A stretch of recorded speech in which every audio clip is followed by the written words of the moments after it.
My home was swept away by a flood.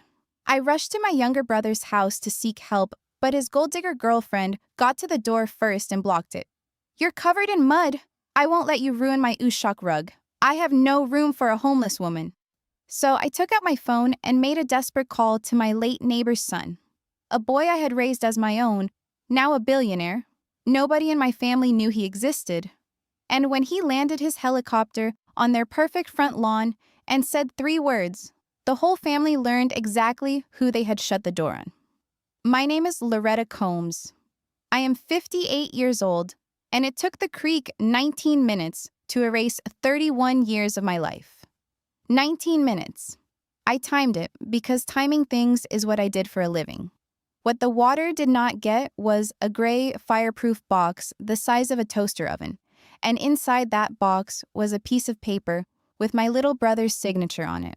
A paper that girlfriend would have crawled through the mud on her hands and knees to burn if she had known it existed. She didn't know. Nobody knew what I kept, any more than they knew who the boy in the helicopter was to me. They found out on a Sunday afternoon on their own front lawn, and I want to tell you the whole thing in order, because the order is what makes it sweet. It started with rain. Not storm rain, patient rain, the kind that doesn't scare anybody. It rained on our end of the valley for 4 days, steady as a faucet, and on the 4th night, I went to bed listening to it on the tin roof and thinking it sounded like company. Harlan used to say that, my husband. Quick pause before we continue. I'm Clara, the woman behind this channel. I write these stories because I love that little moment when strangers from different places end up feeling the same thing. If this one already pulled you in, stay with me. It goes deeper from here. Harlan used to say that, my husband. He'd been gone 6 years by then, and the house we built together sat where it had always sat, on the low bench above Rockhouse Fork. With the porch, he framed the summer we got married and the sycamore we planted the year we buried his mother. At 2:14 in the morning, my phone screamed, "Flash flood warning, seek higher ground." I know it was 2:14 because I spent 31 years as a deputy clerk for this county. And when you stamp the time on documents 500 times a week, you look at clocks the way other people breathe. I sat up, and under the rain, I heard a sound I had never heard before. People will tell you a flood roars. It doesn't. Not at first. At first it clicks. Rocks knocking together under the water, thousands of them, like teeth. Somebody was beating on my door. It was Otis Hammond from up the road, 70 years old, standing on my porch in his underwear and a rain slicker with his truck running in the yard. "Creek's coming, Loretta," he said. "It's already took the footbridge. You got 2 minutes, and I ain't leaving without you." Here's what I did with my 2 minutes. And I want you to understand, it wasn't courage, it was habit. I did not grab my photo albums. I did not grab Harlan's guitar or my mother's china or the quilt off the bed.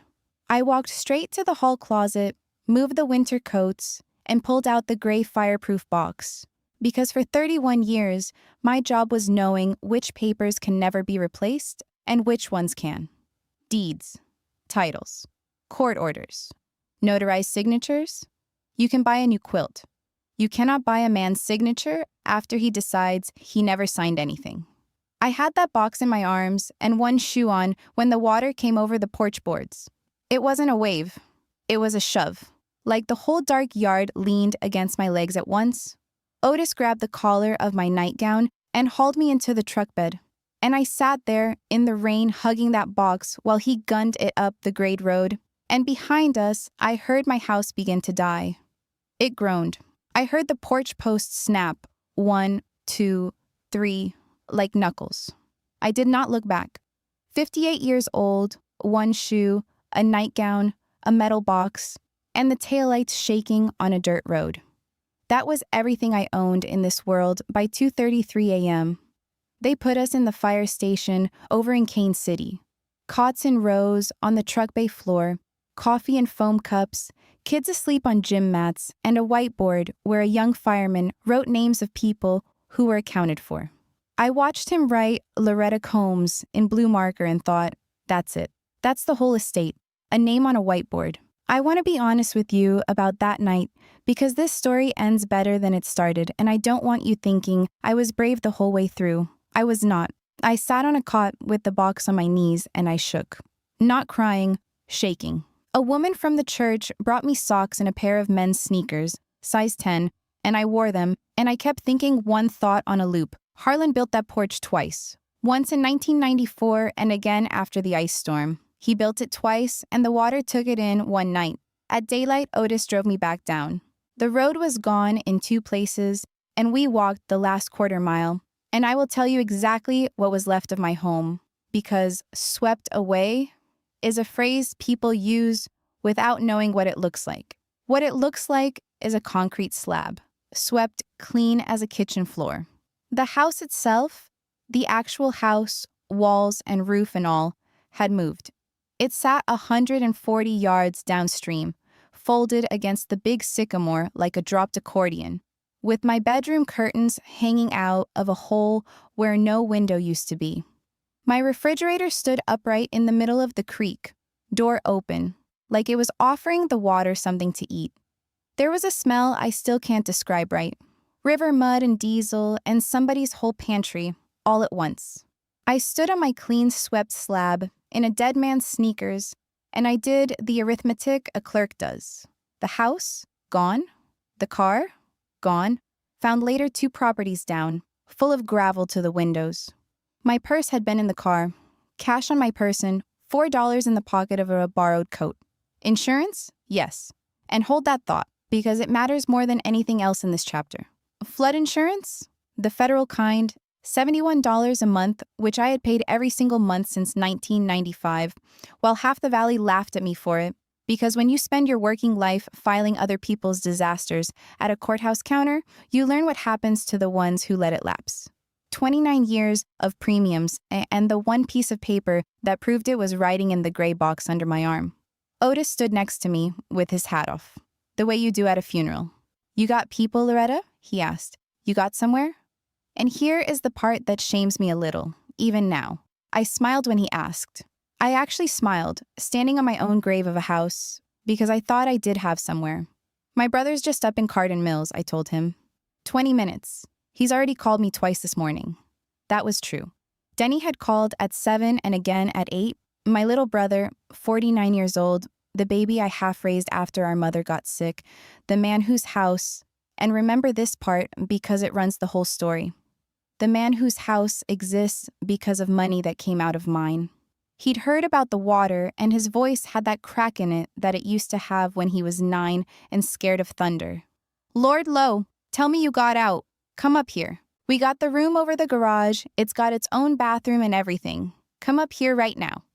We got the room. Come up here right now." I want you to hold on to that sentence the way I held on to it, riding 20 minutes in Otis's truck with mud drying on my borrowed sneakers and everything I owned on my lap. Because for those 20 minutes, I wasn't a disaster case.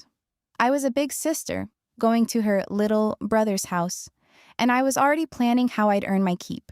I'd cook. I'd keep out of the way. I'd be gone by fall, soon as the insurance settled. I even said a prayer of thanks at the red light in Cardin Mills. God forgive me. Denny's house sits in one of those newer developments where the lawns are flat as pool tables. A big vinyl-sided 2-story he could never have touched on a lineman's pay, with a bay window and a front door with glass panels etched in little diamonds. I climbed those porch steps in a dead man's shoes, holding a fireproof box, wearing a coat that smelled like somebody else's cigarettes. Through the etched glass, I could see the light of the television, and I could hear voices, and one of them was a woman's rising, and I remember thinking the doorbell sounded expensive. Bing bong, like a hotel. The deadbolt turned, and it was not my brother who opened my brother's door.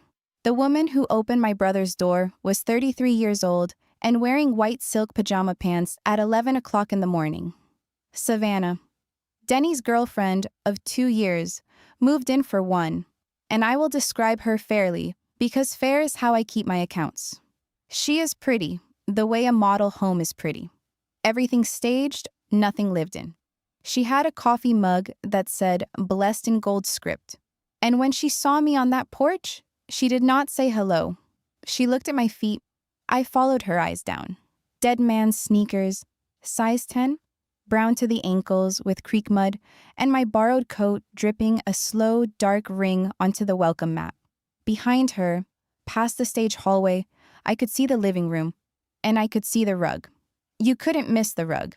It was the size of a parking space, cream and rust and pale blue, and I knew what it cost because she had told everyone what it cost at Easter. $9,000. A hand-knotted ushak shipped from a dealer in Dallas, and she pronounced ushak carefully, the way people pronounce things they've only ever read. "Denny," she called, sweet as pie, not moving from the doorway. "Your sister's here." Then, quieter, just for me, with a little laugh at the front of it. "Oh, honey, you're covered in mud. You cannot come in here. I am not letting you ruin my ushak rug. We just..." And she laughed again. The hostess laugh? The one that means the opposite of what it sounds like. "We don't have room for a homeless woman right now. There's the shelter in Kane City. They're set up for all this. Homeless." Standing on that porch, that was the first time anybody said the word out loud at me. I want to tell you it bounced off. It did not bounce off. It went in like a splinter, the kind you can't see but you feel every time you press on it. Then Denny came to the door, and this is the part that still cost me something to say. My brother is not a monster. A monster would be easier. He came up behind her with his cap in his hands, a grown man holding his own cap like a boy in a principal's office. And he said, "Lo, hey, Lord, look at you. You're soaked." And for about 1 second, his weight shifted forward toward me, the way it did when he was 9, and I'd come home from school. 1 second. Then Savannah's hand came to rest on the doorframe, just rest there, light as a bird, and I watched my brother's weight shift back. "The thing is," he said to the doormat, "the room over the garage, we got it full of Savannah's inventory right now, the candles and all, for her business." He rubbed the back of his neck. "Maybe in a few weeks we'll bring some things to the church for you," Savannah said, bright and final, already easing the door. "There's casseroles going around. I saw it on Facebook. You take care now, sweetie. I'm so sorry about your little house." The deadbolt made the same sound closing that it made opening. Through the etched glass diamonds, I watched their shapes go blurry and pull apart, and one of them, I couldn't tell you which, and that's the truth. One of them turned off the porch light. 11 o'clock in the morning. That's the detail I'd give a courtroom if porches were things you could put on trial. Somebody reached over and turned off the light, in broad daylight, with me still standing on the mat. Otis drove me to the Baptist church in Kane City without saying one word, which is the kindest thing a man can do in a truck. They'd set up cots in the fellowship hall. That night, I lay on canvas that smelled like tent revivals, with the fireproof box under the head end like a pillow nobody would want. And I listened to a baby cry 2 rows over. And I did something I am not proud of. I read the family group chat. My phone had survived the flood in my coat pocket. And the family thread, Sturgill Strong, my cousin Misty named it that years ago, had been busy all day. "Aunt Wanda, somebody needs to think about where Loretta's going to land. We can't have her drifting around." Misty. "She showed up at Denny's this morning looking rough. Savannah was so shook." Then Wanda again. And I'm going to quote this one exactly, because I have read it maybe 200 times. "Well, she's homeless now. That's just a fact. And hard as it sounds, she should have sold that creek property years ago. Can't nobody say we didn't warn her." 4 little hearts on that message. One of them was my brother's. Hard as it sounds. That family has never once in my life said the words, "hard as it sounds," before saying something soft. I put the phone face down on my chest and looked at the fellowship hall ceiling. All those white acoustic tiles with the little holes. And I did what I do when the world gets loud. I took inventory. And somewhere between the deed and the insurance policy and the paper with Denny's signature on it, I touched the oldest thing in that box. And the inventory stopped being about paper. It's a court order dated March of 2003. Letters of guardianship. In the matter of Elias Ray Deal, a minor. Patsy Deal cleaned rooms at the Motor Lodge and lived in the rental next to us with her boy Eli. No husband, no people, or none that would claim her. She died on a Tuesday. An aneurysm. 40 years old, gone before the ambulance got down our road. And her son, 12 years old, skinny as a fence wire, stood in my yard that evening while the county woman made calls from her car. And nobody, I want this understood, nobody in a 40-mile circle raised their hand. I heard the county woman say, "Group home in Louisville," through the car window. Harlan looked at me across the yard. I looked at him. That whole conversation took 4 seconds, and neither one of us said a word out loud. Then Harlan walked over and opened our screen door, and Eli walked in, and he did not walk back out until the Army took him at 18. 6 years, that boy at my table. I sewed his name in his gym clothes. I sat in a plastic chair at his wrestling matches. I taught him to drive in the courthouse parking lot on a Sunday, and when he hit the dumpster with Harlan's truck, we told Harlan a story about a buggy cart, and Harlan pretended to believe it. And that lie is still the official record in this family. So I suppose I've falsified one document in my life after all. And my family, my blood family, never let that boy be real. Wanda called him Loretta's stray for years, thinking it was funny. The one Thanksgiving I brought him, 2004, she set the kids' table in the laundry room and put him there by himself, 13 years old, a folding chair between the washer and the dryer. And when I moved my own plate in there next to his, the story that went around after was that I'd made a scene. So no. After that, I didn't bring Eli to my family. I brought my family's absence to Eli, and we made a family out of what was left, the 3 of us. And when Harlan died, it was Eli who stood next to me at the graveside with his arm locked in mine like rebar. He calls me every Sunday at 6 o'clock. 16 years running, from wherever he is. My family doesn't know that. They know he went in the Army and turned out okay. And that is every word they know, because they never asked. And because 11 years ago, when things started happening for him, he asked me for one strange favor. We were in my kitchen.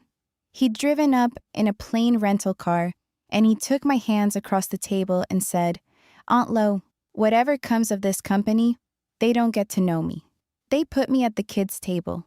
You're the only one who ever pulled up a chair. So you're the only one who gets to know." And I have kept that promise the way I keep everything. Filed, stamped, sealed. Which brings us to Thursday night, day 3, on a church cot, when I finally broke. It wasn't the flood that broke me, if you can believe that. It was a casserole. Savannah posted a photo Thursday evening, her and Misty in Denny's kitchen, assembling foil pans for the flood families. Hashtag Cardin Mills strong. Hashtag blessed to be a blessing. She was wearing an apron. My brother's kitchen. Feeding strangers on camera. 3 days after his own sister slept in a fellowship hall with a metal box for a pillow. 206 likes. I walked out to the church parking lot in the dark, sat down on a concrete parking bumper, and called the only number I know by heart.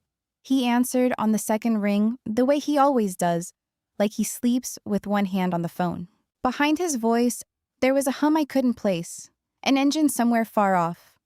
"Aunt Lo, it's Thursday," he said, careful, already knowing. You never call on a Thursday. And 58 years old, dry-eyed through a flood, a doorstep, and a deadbolt, I opened my mouth to say, "I'm fine, don't worry." And what came out instead, into a dark church parking lot in borrowed shoes, was, "Eli, honey, the creek took the house and I've got nowhere to be." The hum on the line got quieter, like a door had shut somewhere on his end. When he spoke again, his voice had changed into one I'd never heard him use. Flat and wide awake, a voice with people under it. "Tell me everything," he said. "Start with the box." I talked to Eli for almost an hour on that parking bumper, and I'll spare you most of it. But 2 pieces matter. First, he tried to fix it the way men with money try to fix things. Fast and from above. "There's a furnished place in Lexington. I can have you in it by noon tomorrow. I'll send somebody." And I said no, and I want you to hear why. because everything that happens later stands on this. I said, honey, if you carry me out of this, then Wanda's right. Then I'm a woman who has to be carried. I've got insurance, I've got a deed, and I've got 31 years of knowing exactly which window at which office to stand in front of. Let me stand in front of my windows. There was a long quiet, and then a small laugh through his nose, and he said the second thing that matters. Okay, Aunt Lo, paper first. That's how you taught me. But I want one promise back. If your family calls you to anything, a supper, a meeting, anything with all of them in one room, you go and you tell me the date. Odd request. I promised anyway. You don't audit the one person who answers on the second ring. So now, let me show you my week of windows. Because my family's version of this story is that I sat around being a burden, and the record says different. The record always says different. That's why people like Savannah hate the record. Monday morning, the insurance adjuster met me at the slab. A tired, decent man named Mr. Pell with a clipboard and a drone the size of a dinner plate that he flew over the wreck of my house where it lay folded against the sycamore. I stood on bare concrete and handed him, out of the gray box, in order, my policy declarations page, 29 years of proof of premium, the deed, and a flash drive. He looked at the flash drive like I'd handed him a live mouse. Ma'am? Photo inventory, I said. Every room, every wall, open drawers, serial numbers on the appliances, dated October 4 months ago. There's a spreadsheet. Mr. Pell looked at the drive, then at me, and said, quiet, like a man in church.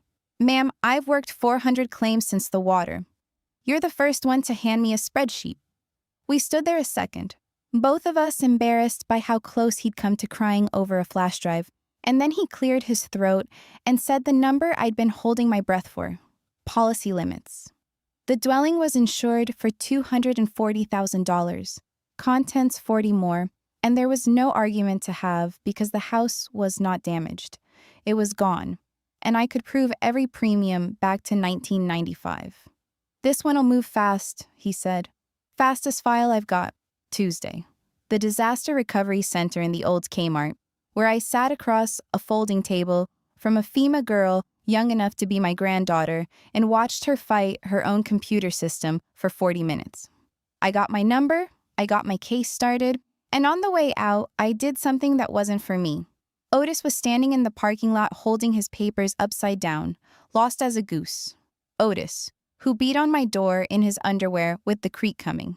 So I walked him back inside, sat him down, and worked his file with him line by line. His slip of paper had said, denied, pending verification, because his home's deed was still in his dead wife's name, a thing I have fixed at the courthouse counter 1,000 times. We fixed it in 20 minutes with an affidavit of heirship. I tell you this partly because I'm proud of it, and partly because you should know. When the flood hit, the person my family called homeless became the person other flood people stood in line to sit beside.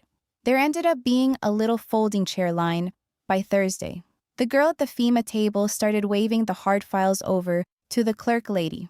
Wednesday is the day the story turns, so slow down here with me. Wednesday, I went to my old courthouse.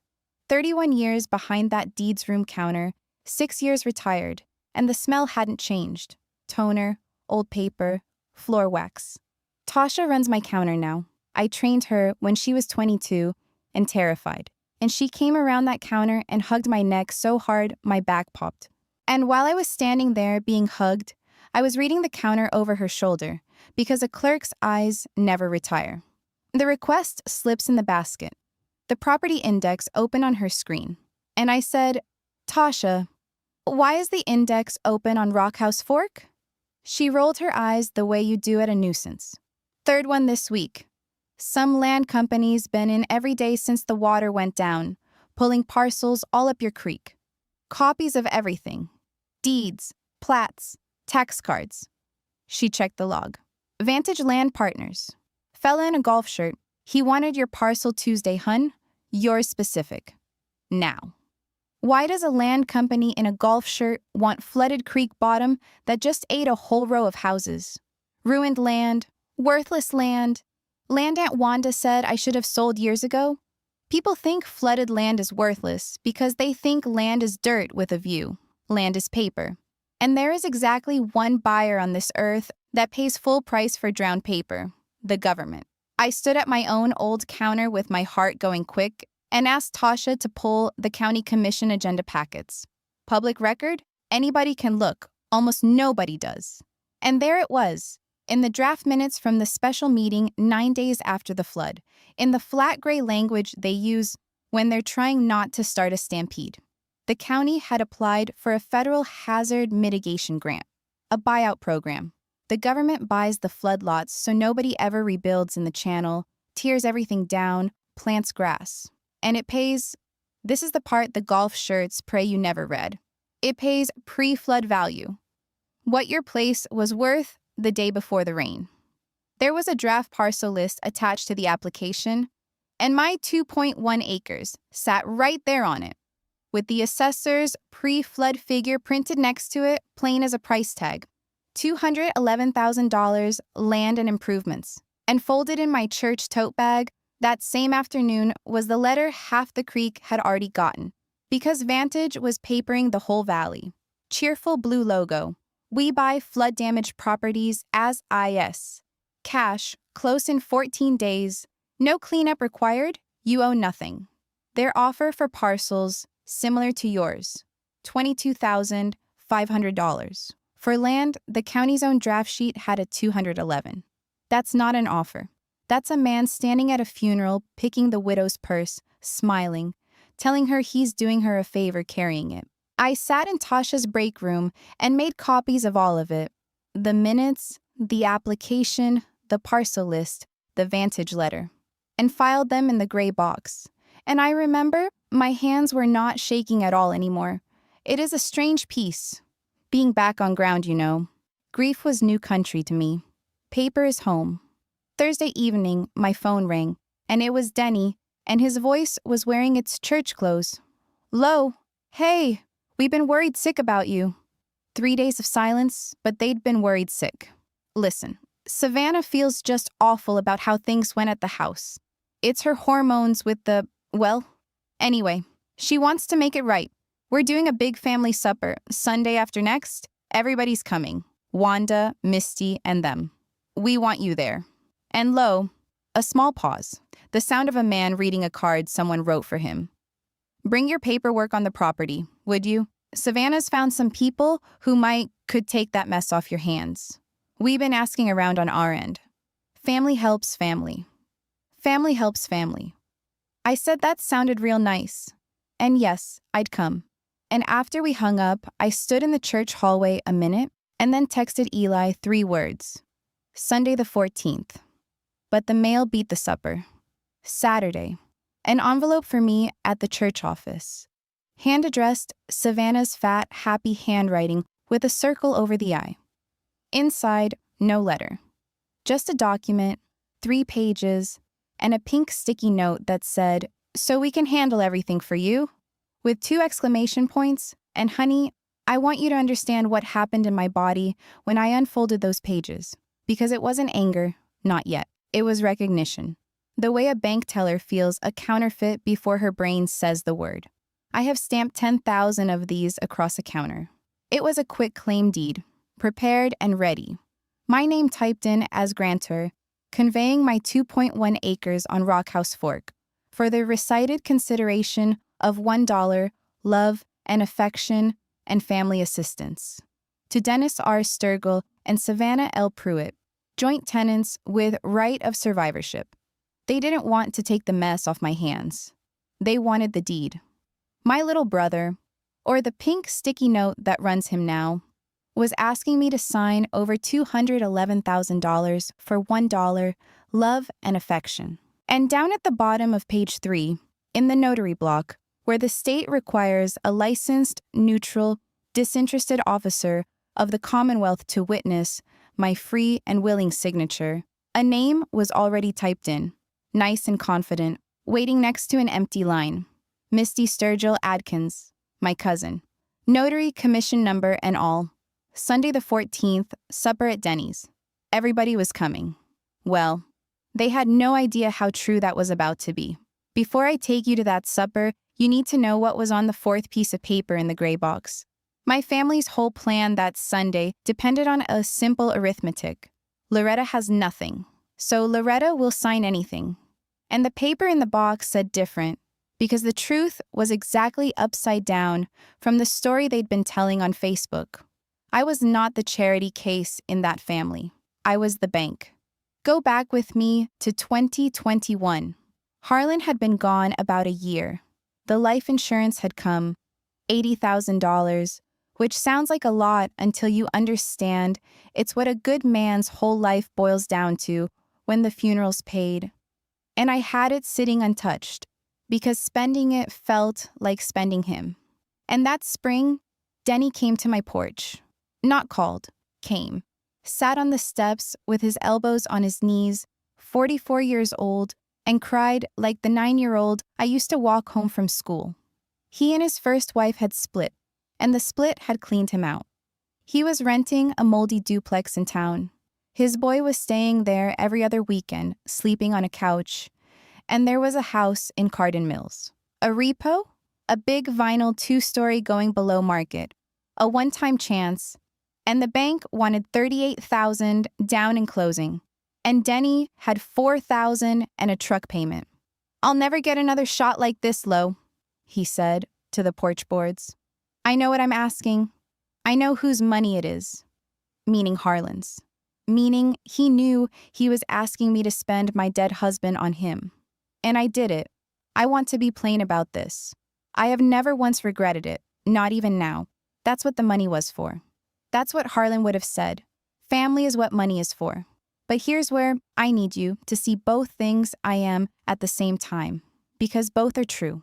The sister and me handed my baby brother $38,000 so his son would have a bedroom. And the clerk and me, 31 years of watching handshake deals between loved ones come through my counter later as lawsuits.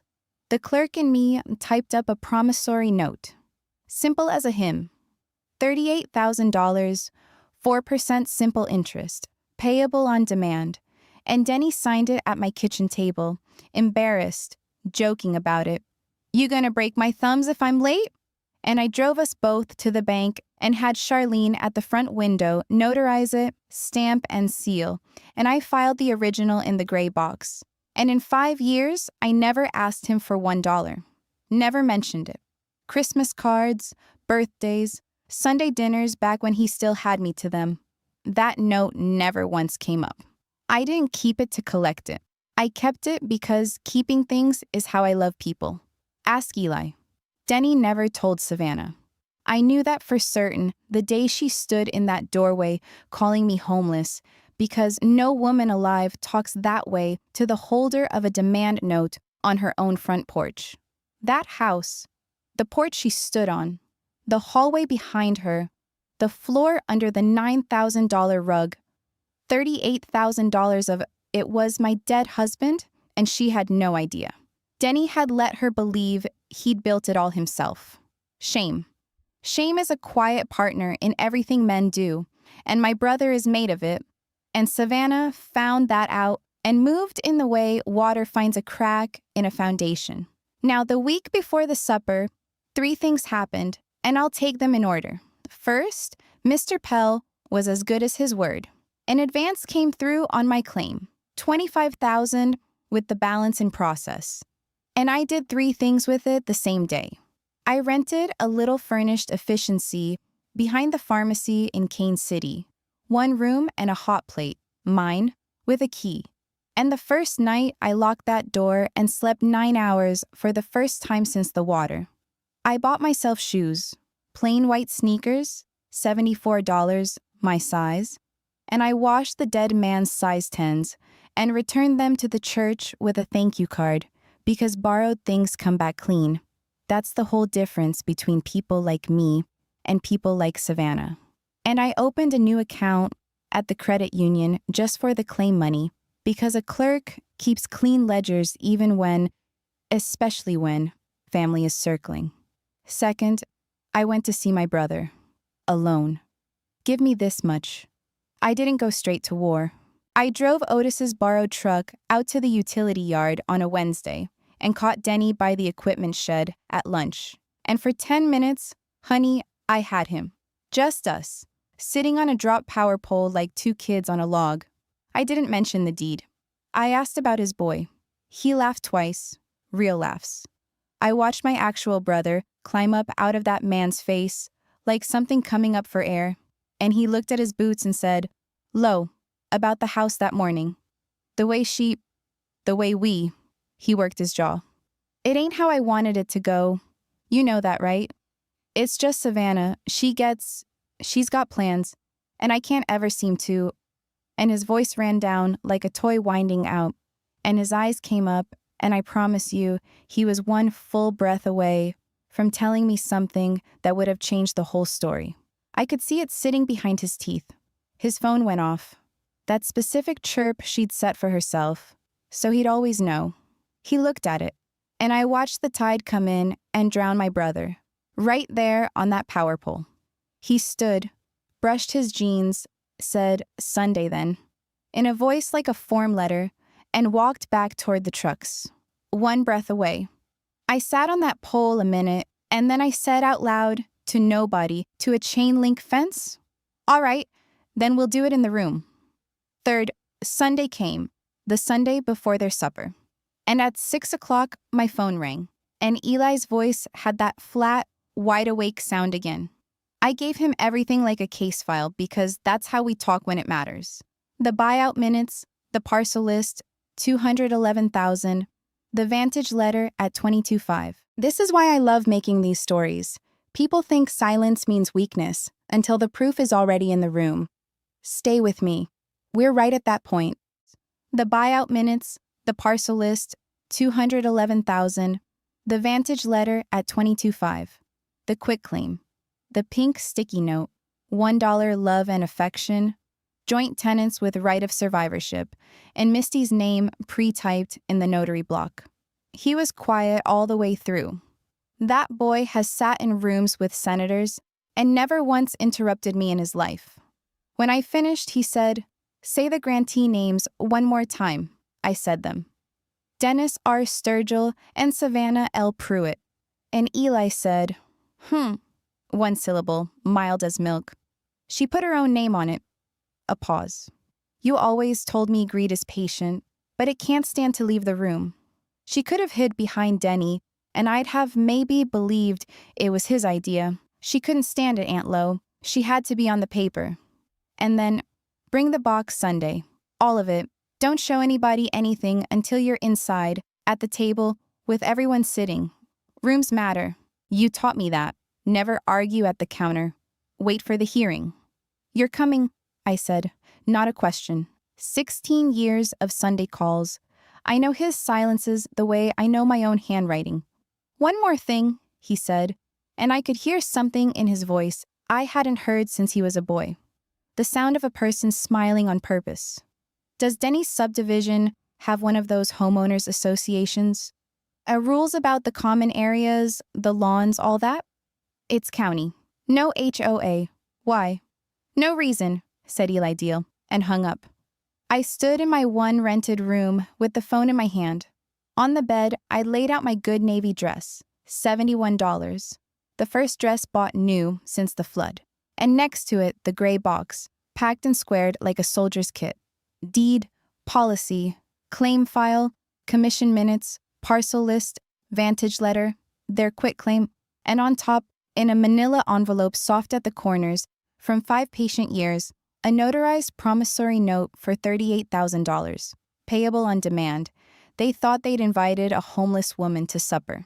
They'd invited an auditor, and her file was closed and balanced, and it was going to be read aloud.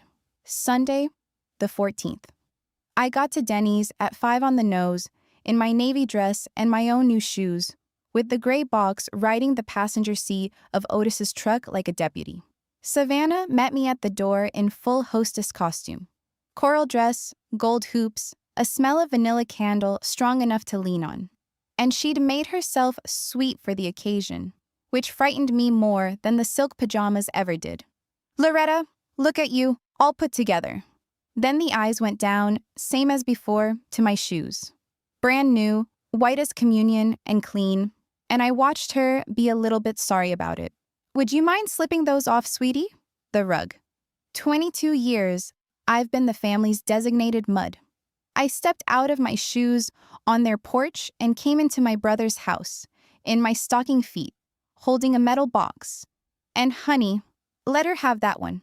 It was the last hand she won all day. They were all there. Aunt Wanda in the good chair with her cane and her Sunday brooch. Misty and her husband Dale. Denny's boy Cody, 17 now, hunched over his phone at the end of the couch. And Denny at the grill out back, hiding behind smoke, because that's where men like my brother go when something's planned that they don't want to watch themselves agree to. The Aushuk rug lay across that living room like a flag of an occupied country, and Misty's purse sat on the side table. And I want you to know I saw it when I walked in. The little black cylinder of a notary stamp standing up in the outside pocket, ready, like a lipstick, for signing away land. Supper was fine. I'm sure it was fine. I couldn't taste anything. Savannah performed the whole meal like dinner theater. The Flood family's this, blessed to be a blessing, that, and Wanda saying twice to the table, apropos of nothing, "It's just so good we can all pull together for Loretta," in the voice you use to compliment yourself. Cody was the only one who asked me a real question. Asked, was it true the house moved 100 yards whole? And his eyes, when I told it, were the only honest weather in that room. Then the plates came off, and coffee went around, and Savannah set a little stack of pages next to my cup like a second dessert. Face up, the quick claim. And a pen across the top of it, diagonal. A nice pen, heavy, the kind they buy to make signing feel like ceremony.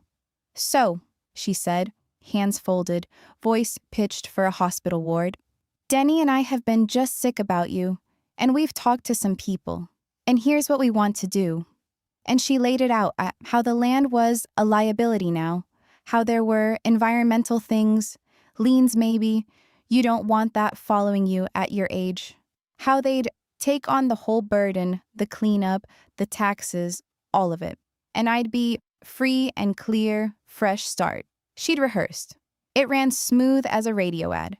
Wanda was nodding along on the downbeats like a church deacon. "Misty can do the notary part right here at the table," Savannah said, warm as syrup, "so you don't even have to make a trip. Family helps family." The room got that upholstered quiet. Every face turned to me. And this exact second, stocking feet on their occupied rug, 7 faces waiting for a broke old woman to be grateful. This was the room Eli meant. So I said, "Thank you." I said it real nice. And I lifted the gray box onto that polished table, dead center, next to the pen, and opened the lid. "Before I sign anything," I said, "let's get the family caught up on my liabilities." I brought my file. Paper 1. The declarations page and Mr. Pell's advance letter. That's my flood policy. 29 years of premiums. The claims approved and moving. 240 on the dwelling, 40 on contents. So we can retire the word homeless. The word you want is insured. I know it's less fun in a group text. Paper 2. And I slid it down the table toward Wanda, because Wanda taught me the trick of reading things out loud at people. County Commission minutes, special session, 9 days after the water. Hazard mitigation buyout. The county buys the flood lots at pre-flood value. That draft list there, 3rd line, my parcel, $211,000. Somebody's cup clicked down hard on a saucer. Dale leaned over Wanda's shoulder, and I watched his lips actually move on the number. "So, this liability you're all so sick about, the taxes on it run $410 a year, and the government is fixing to offer me $500,000 for it. That's the burden Savannah here is offering to carry. $1. Love and affection." "That list is a draft," Savannah said. Just like that. Fast, flat, no syrup. A different woman's voice entirely. The real one. The one that lives under the vanilla. and the whole table heard it, and the whole table did the same arithmetic at the same time. How does she know it's a draft? I hadn't said draft. I let the silence do its work, and then I did the cruelest thing I did all day. I asked her, gentle as a nurse, "Who told you that, honey?" And Savannah Pruitt, who could not stand to be the only one at the table without information, said, "Brent says the appraisals aren't even," and stopped. One sentence too far. "Brent," I said. "Vantage Land Partners." "Brent? Golf shirt? Been at my old courthouse every day for 2 weeks, pulling parcels up my creek, including mine? Specific? That Brent?" I turned to my brother, who had gone the color of unset concrete. "Denny, did you know your girlfriend's been talking timelines with the land company that mailed the whole valley $22,000 offers for $200,000 lots? Or was that her own little side business, like the candles?" Wanda's head was swiveling like a barn owl. Misty had eased her hand over to her purse and pushed the notary stamp down into it, out of sight, which was the smartest legal decision anyone in that family made all week. Denny opened his mouth, and Savannah talked over him. "Don't you let her flip this. This is what she does." And honey, she was still going when I brought out the manila envelope. Soft at the corners. 5 years old. "One more paper," I said, "and then I'll take that coffee warm-up. This one's not county business. This one's family." And I unfolded it and read it to the table, slow, the way documents deserve. Promissory note, March 11th, 2021. For value received, Dennis R. Sturgill promises to pay Loretta S. Combs the principal sum of $38,000, with interest at 4% per annum, payable on demand. I set it down facing them. Charlene's notary seal caught the chandelier light, raised and round, like a coin under the paper. "That's the down payment on this house. This floor, that rug sits on my dead husband's life insurance. Ask Denny why his girlfriend's never heard of it." I have seen some faces in 58 years.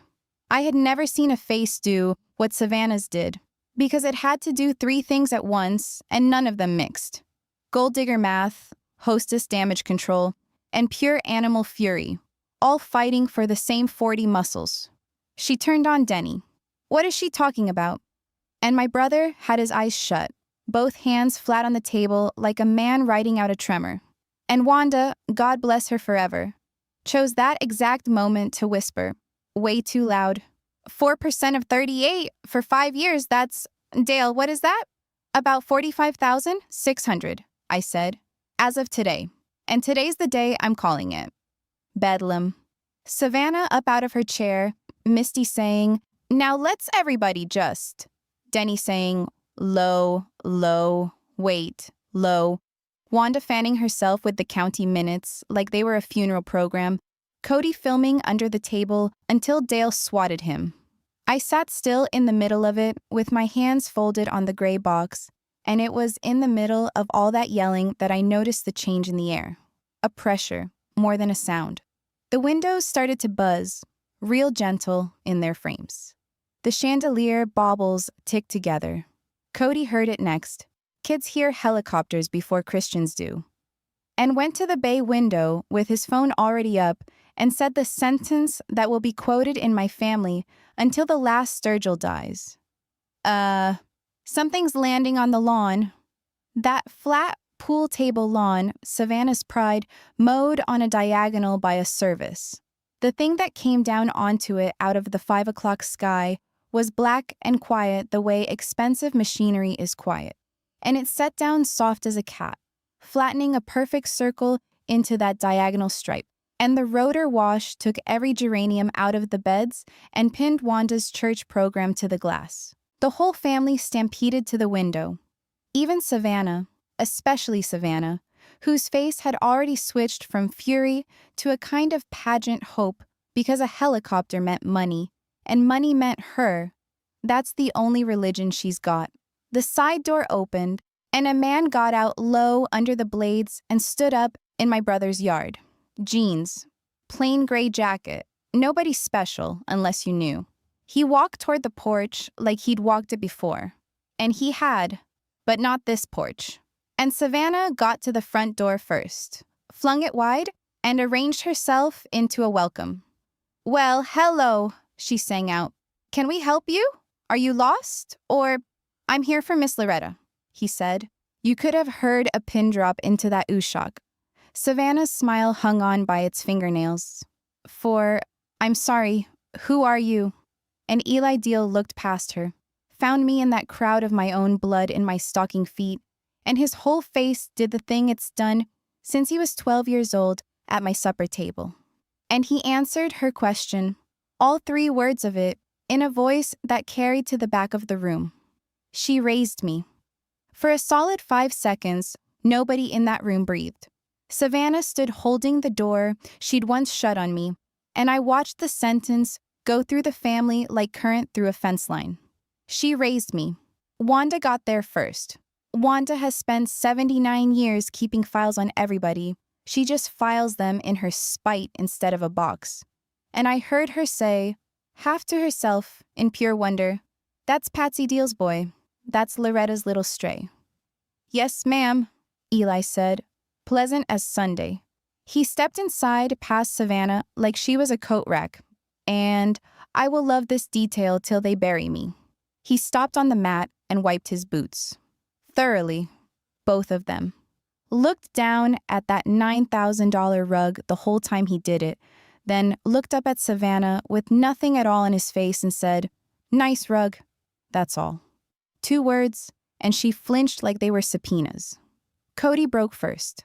17, phone in hand, staring between the helicopter, flattening the geraniums, and the man on the doormat. Dude, that's a company bird. That's Kestrel. They flew the whole flood for the state. My science teacher showed us the maps, and the boy actually had to sit down on the arm of the couch. You're that guy. There's you were in an article. There's a few articles, Eli said, still looking at Savannah. Nobody around here ever read them. I made sure of that. Then he crossed the room to me, and in front of every Sturgill god, saw fit to leave living.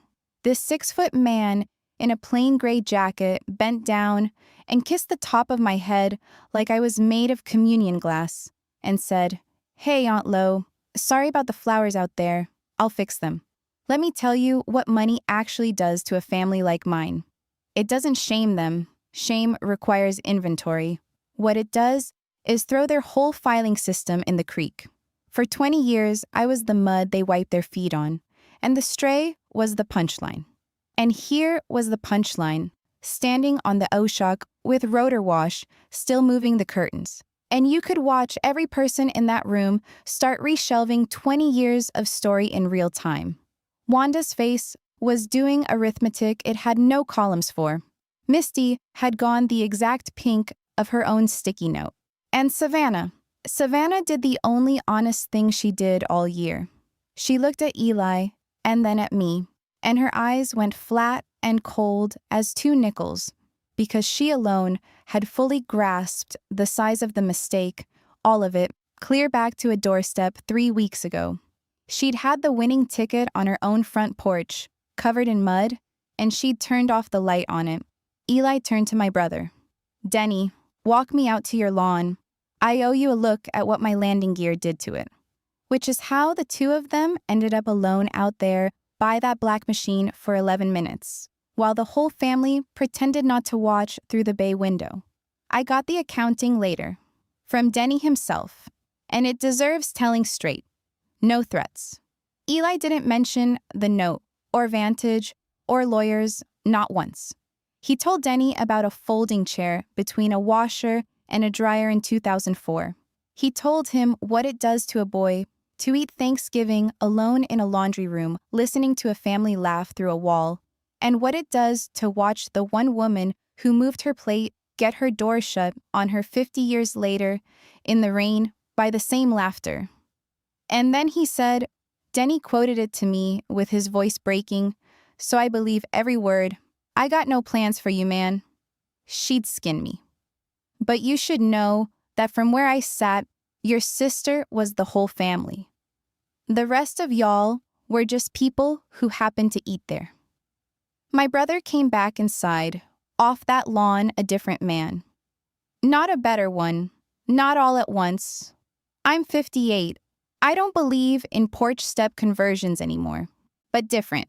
He walked past Savannah like she was furniture, picked the promissory note up off the table, read it all the way through for the first time since 2021, and said, "Lo, I'll have the first payment Friday."